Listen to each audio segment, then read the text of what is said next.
మరొక ఉత్తరాన్ని చూద్దాం గురువుగారు. అంజలి గారు హైదరాబాద్ నుంచి ఈమెయిల్ ద్వారా అడుగుతున్నారు ఈ ప్రశ్నని. మహాలయ శ్రాద్ధ కర్మలు ఎవరు ఆచరించాలి? శ్రాద్ధ కర్మలు మొట్టమొదటగా అర్హులు ఆచరించాలి. అర్హత ఏమిటి?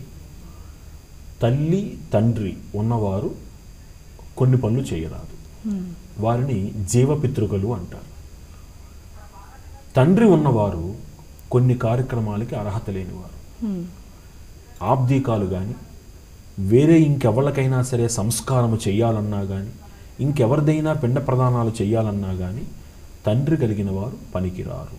జీవపితృకులు కానివారు ఎవరి కోసమైనా సరే ఏ క్షేత్రంలో అయినా సరే పిండ ప్రదానాలు చేయవచ్చు. అందుకనే కొన్ని కార్యక్రమాలకి నియోగింపబడతారు ప్రత్యేకంగా. కాశీ లాంటి క్షేత్రాలకు వెళ్ళినప్పుడు వారి యొక్క పూర్వీకుల ఉద్ధరణ కోసం అని చెప్పి మనిషిని నియోగించి అర్హత కలిగిన వాళ్ళని వాళ్ళు అక్కడ కార్యక్రమాలు నిర్వహించి పిండ ప్రదానాలు గంగలో కలిపేటువంటి ఒక పద్ధతి ఉన్నది.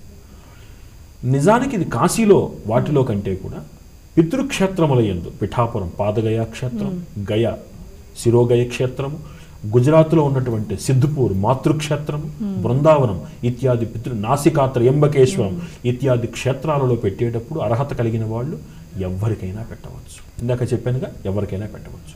ఎవరు పెట్టాలి? అర్హత కలిగిన వాళ్ళు. ఎవరు అర్హత కలిగిన వాళ్ళు? జీవ పితృకలు కానివారు, అంటే తండ్రి కలిగిన వారు చెయ్యరాదు. ఇది లెక్క.